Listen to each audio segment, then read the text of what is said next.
اس طرح کی تقریب میں ہمارے جوان اور ہمارا مستقبل وہ جب آ کر ایک نئی سوچ کے ساتھ، ایک نئے ذہن کے ساتھ، ایک نئے عزم کے ساتھ، ایک نئے حوصلے کے ساتھ پاکستان کی اور سوات کی اور اسلام کی اور امن کی بات کرتے ہیں، تو میرے خیال سے اس کے بعد کسی اور بات کی کوئی گنجائش ہی نہیں رہ جاتی. اور میرے خیال سے آج کے حوالے سے جو سب سے اہم پیغام ہے وہ پیغام وہ نہیں ہوگا جو میں یہاں پہ کہوں گا، بلکہ میرے خیال سے آج کے حوالے سے جو تاریخی پیغام ہے، جو بحیثیت ایک پاکستانی، بحیثیت ایک مسلمان اور سوات کے باسی کی حیثیت سے جو پیغام ہے، وہ میرے خیال سے مجھ سے پہلے ان 3 نوجوانوں نے وہ پیغام دے چکے ہیں، جو اردو میں اور انگریزی میں اور پھر پشتو میں جنہوں نے یہاں پر اپنی سپیچز کی ہیں. مجھے یہ احساس تو تھا کہ ڈی ریڈیکلائزیشن کا یہ پروگرام کامیابی کے ساتھ جاری ہے، اور کافی انفارمیشن اور معلومات مجھے مل رہی تھی اس حوالے سے، لیکن حقیقت میں آج یہاں آ کر اور ان جوانوں سے مل کر ہی مجھے یہ احساس ہوا ہے کہ شکر الحمدللہ اس سے پہلے ایک بیچ اور یہ دوسرا بیچ 6 مہینے کے مختصر عرصے میں میرے خیال سے جو کامیابیاں آپ نے حاصل کی ہیں، میرے خیال سے ہماری تاریخ میں اس کی مثال نہیں ملتی. میں کمانڈر 19 ڈویژن اور ان کے تمام ٹیم ممبرز کا، بالخصوص اس فیسلٹی کو اور گلی باغ کی فیسلٹی کو جو آفیسرز اور جو لوگ مینیج کر رہے ہیں، میں ان کی خدمات کو خراج تحسین پیش کرنا چاہوں گا اس موقع پر. اور آج کو کہ 37 ڈویژن آج ہمارے درمیان نہیں ہے، لیکن میں آج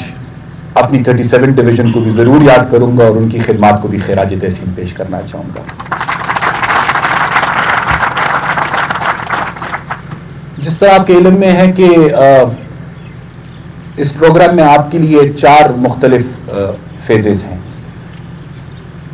اور ان 4 فیزز میں سے گزر کے آپ اس آخری فیز پہ پہنچتے ہیں جو انشاءاللہ آج کا تاریخی دن ہے. اس پہ سلیکشن کا اپنا ایک فیز ہے،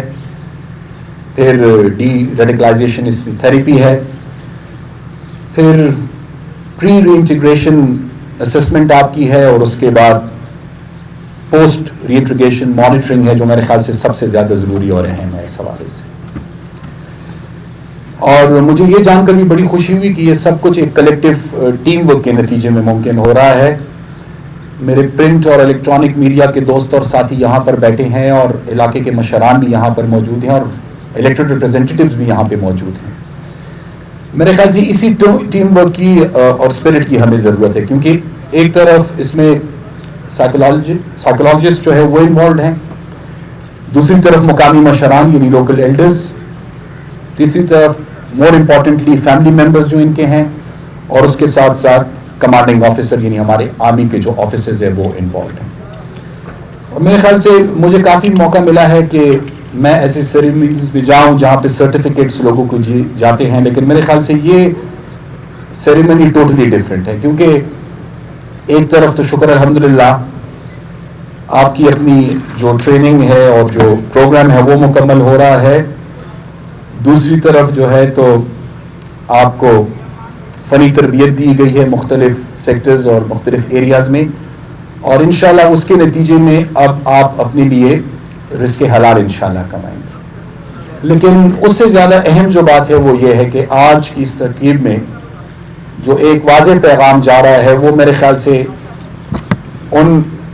دہشت گردوں کی طرف وہ پیغام ہے جو پاکستان کے دشمن ہے، جو اس سرزمین کے دشمن ہے، جو اسلام کے دشمن ہے، جو انسانیت کے دشمن ہے، اور جن کا مقابلہ اور جن کا سامنا ہر لحاظ سے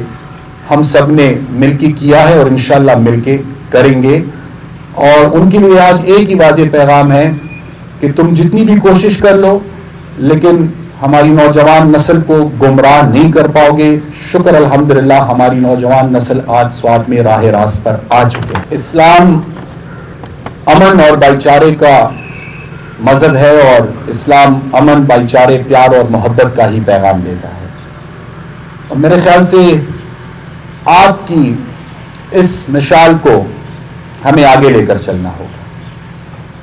اور صرف سوات میں ہی نہیں بلکہ میرے خیال سے ہماری سرزمین پر جہاں جہاں پر بھی اس طرح کے اندھیرے ہیں, جہاں جہاں بھی اس طرح کی مشکلات ہیں, چاہے اس کی کوئی قیمت ہمیں ادا کرنی پڑے, لیکن ایک قیمت ادا کر کے انشاءاللہ اسی مشعل کی روشنی سے ان اندھیروں کو انشاءاللہ ہم دور کریں گے. اس کی فرسٹ فیز کے حوالے سے ایک معمولی سی چھوٹی سی کوشش تھی پروونشل گورنمنٹ کی طرف سے. مجھے آج بھی وہ دن یاد ہے جب پہلی پریزنٹیشن مجھے دی جا رہی تھی اس حوالے سے, اور ایک خطیر سی رقم 21 کروڑ روپے کی اس کی فرسٹ فیز کے لیے منظور کی گئی تھی. وہ مرحلہ شکر الحمدللہ مور اور لیس مکمل ہو چکا ہے. ابھی میں جنرل صاحب سے بات کر رہا تھا اور ابھی انشاءاللہ فیز 2 لانچ ہونے والا ہے جو 1 سال کا پروگرام ہوگا, اور انشاءاللہ مجھے جو بتایا گیا ہے تو تقریباً 1000 کے قریب انشاءاللہ ہمارے نوجوان جو ہیں وہ یہ تربیت حاصل کریں گے فیز 2 کے پروگرام میں. اور اس میں اب جو فائنینشیل ریکوائرمنٹ ہے تقریباً کوئی 30 کروڑ روپے کی وہ ٹوٹل ریکوائرمنٹ ہے.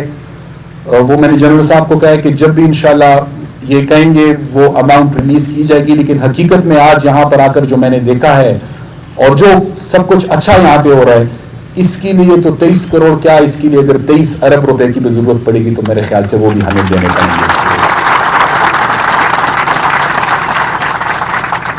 آپ نے چونکہ یہاں پر ان جوانوں نے تھوڑی سی بات پشتو میں کی اور تھوڑی سی بات انگریزی میں بھی کی ہے, اردو میں بھی کی, میں اردو میں بات کر چکا ہوں. جو ایک یہاں پر میرے کشر جنہوں نے انگریزی میں بات کی, اور he requested all of us that we should establish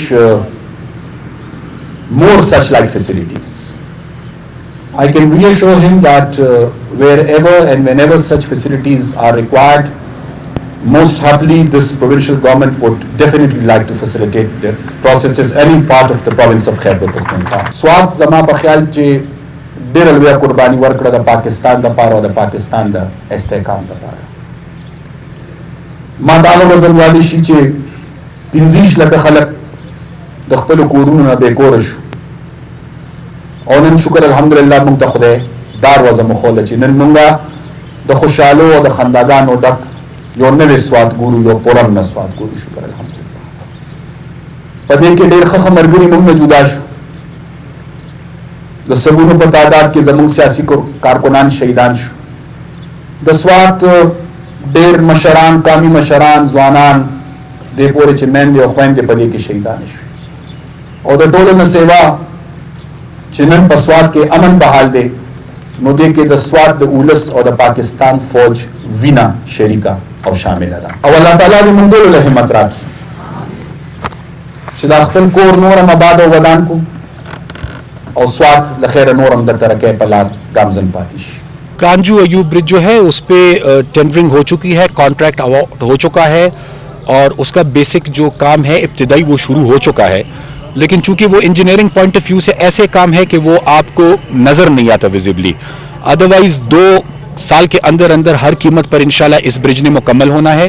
تقریباً 37 کروڑ روپیز کی اس کی ٹوٹل کاسٹ ہے. لیکن ابھی چونکہ سمرز میں پانی کا لیول جو ہے وہ پانی کا لیول اوپر اٹھے گا, تو اس کو دیکھتے ہوئے اس میں ڈیول سٹیل بریجز ابھی پاک آرمی کے تعاون کے ساتھ انشاءاللہ ہم لانچ کر رہے ہیں. اور پھر ریور کے چینلائزیشن کے ذریعے دریا کا رخ موڑا جائے گا, اور جو ایگزسٹنگ تھوڑا بہت حصہ اس کا رہتا ہے برج کا جو بہہ گیا تھا, اس حصے کو یوٹیلائز کریں گے, اور اس کے ساتھ ہم امبٹمنٹس دے کے اس کے ساتھ سٹیل بریجز ڈیول لگا رہے ہیں تاکہ یہاں پر سمرز کے دوران انشاءاللہ لوگ اس کو صحیح طریقے سے استعمال کر سکیں, اور 2 سال کے اندر اندر انشاءاللہ یہ برج چکم میلے لخیر شروع دی دا زمنگ د ټولو په مشترکه صلاح مشورې په نتیجه کې دا پروسس موږ شروع کړی دی, او سکال به انشاءاللہ الله کړي خیری نو په سوات کې زمنگ ډیر زیات فیسټیولز دي انشاءاللہ. پاغه کې به مونږ تشته پښتونخوا خپل لسنه انوالو کو که خیری هغه ته دعوت نه ورکو, بلکې ټول پاکستان ته به مونږ دعوت ورکو. تش پاکستان خپل ولستنه مونږ به د بار دنیا خپل خلکو ته دعوت ورکو او دا فیسٹیولز میں انشاءاللہ 2-3 میاشتیں منتخری دے سمس کے جاری ساتھ. توقعات تو میری بھی وہی ہے جو ہر ایک پاکستانی کی ہے, اور ظاہری بات ہے کہ ہمارا ملک کھیل رہا ہے, پاکستانی ٹیم کھیل رہی ہے, تو توقعات تو میری بھی یہ ہے اور دعائیں بھی میری ہے اور پوری قوم کی یہ توقعات اور دعائیں ہیں کہ پاکستانی ٹیم انشاءاللہ جیتے. لیکن ہار اور جیت گیم کا حصہ ہے. میرے خیال سے ہمیں اس لحاظ سے اس کو دیکھنا پڑے گا اور اس کو سمجھنا پڑے گا, اور میرے خیال سے ضرورت سے زیادہ, حالانکہ ہم سب ایک جذباتی قوم ہے, لیکن ضرورت سے زیادہ ہمیں جذباتی نہیں ہونا چاہیے. اپنی ٹیم کے لیے دعا کریں, and let us hope so that انشاءاللہ پاکستان میں